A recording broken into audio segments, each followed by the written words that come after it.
दरवाजा बंद नहीं था, बंद था तो लोगों की सोच। बहुत समय पहले की बात है। आर्यवर्त नाम का एक विशाल और समृद्ध साम्राज्य था। उस राज्य की सीमाएं दूर दूर तक फैली हुई थी। राज्य में खुशहाली थी, प्रजा सुखी थी और चारों ओर शांति का वातावरण था। इस समृद्धि के पीछे राजा वीरेंद्र सिंह की बुद्धिमत्ता और उनके प्रधानमंत्री आचार्य सोमदत्त की नीति का बहुत बड़ा योगदान था।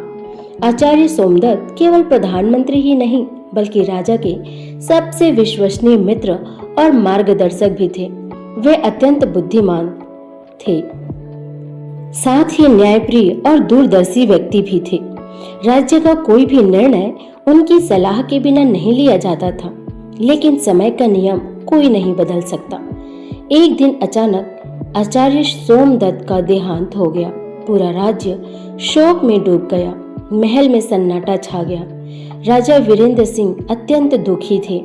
उन्हें ऐसा लग रहा था मानो उन्होंने अपने राज्य का सबसे बड़ा सहारा खो दिया हो। कई दिनों तक राजसभा नहीं लगी, लेकिन राज्य का कार्य तो चलता ही रहता है। धीरे धीरे राजा को यह चिंता सताने लगी कि अब नया प्रधानमंत्री कौन बनेगा। ऐसा व्यक्ति ढूंढना आसान नहीं था जो बुद्धिमान भी हो, साहसी भी हो और कठिन परिस्थितियों में सही निर्णय लेने की क्षमता भी रखता हो। अंततः राजा ने पूरे राज्य में घोषणा करवा दी, महाराज वीरेंद्र सिंह कल नए प्रधानमंत्री का चयन करेंगे। जो भी स्वयं को योग्य समझता हो वह राज दरबार में उपस्थित हो।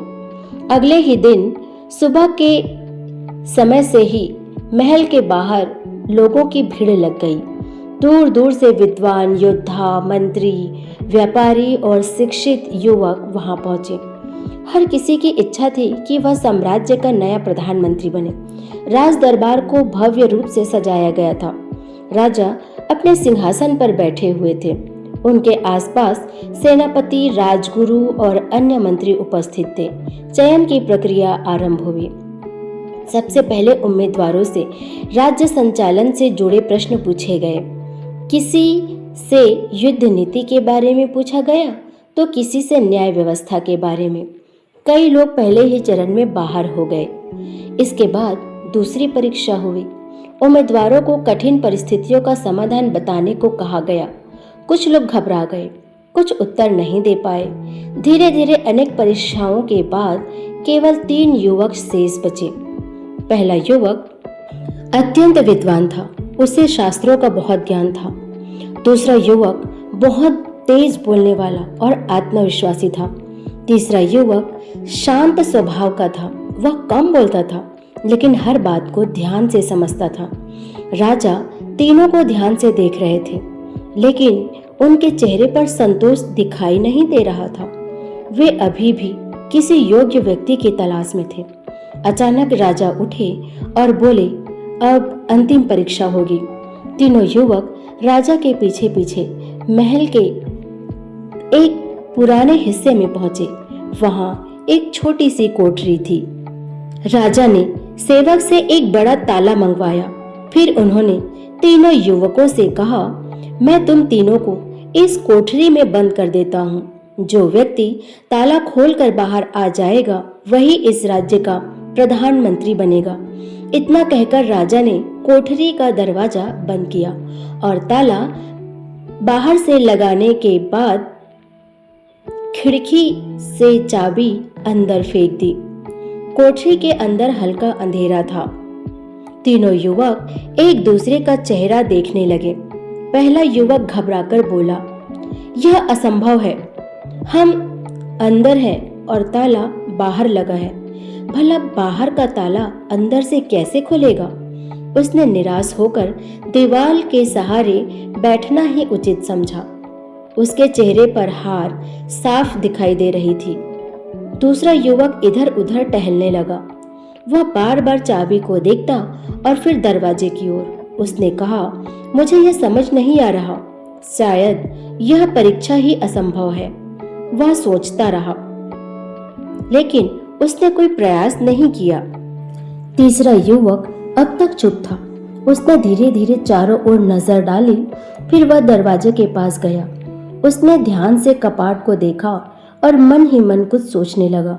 अचानक उसने पूरी ताकत से दरवाजे को खींचा। दरवाजा तुरंत खुल गया। तीनों युवक हैरान रह गए। बाहर राजा वीरेंद्र सिंह स्वयं खड़े हुए मुस्कुरा रहे थे। राजा ने आगे बढ़कर उस युवक को गले लगा लिया और बोला, आज से तुम इस राज्य के नए प्रधानमंत्री हो। युवक आश्चर्यचकित था।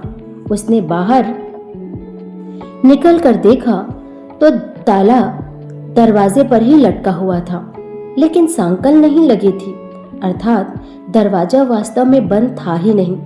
राजा ने बाकी दोनों युवकों की ओर देखते हुए कहा, मैं देखना चाहता था कि तुम में से प्रयास कौन करता है। जीवन में कई लोग कठिनाइयां देखकर पहले ही हार मान लेते हैं। कुछ लोग केवल सोचते हैं लेकिन कदम नहीं उठाते, पर सफलता उसी को मिलती है जो परिस्थिति कैसी भी हो प्रयास करना नहीं छोड़ता। फिर राजा ने नए प्रधानमंत्री से कहा, तुमने समस्या को असंभव मानकर हार नहीं मानी, तुमने कोशिश की और वही तुम्हारी सबसे बड़ी योग्यता है। राज्य को ऐसे ही व्यक्ति की आवश्यकता है। राज्यसभा में उपस्थित सभी लोग उस युवक की प्रशंसा करने लगे। धीरे धीरे वह युवक अपनी बुद्धिमानी कर्मठता से पूरे राज्य का प्रिय प्रधानमंत्री बन गया। उसने राज्य में अनेक सुधार किए और प्रजा का जीवन बेहतर बना दिया। उस दिन के बाद राजा अक्सर युवाओं को यह सीख दिया करते थे, जीवन में बहुत से ताले केवल देखने में बंद लगते हैं और लोग डर और भ्रम के कारण कोशिश ही नहीं करते, लेकिन जो साहस करके प्रयास करते हैं वही सफलता का द्वार खोलता है।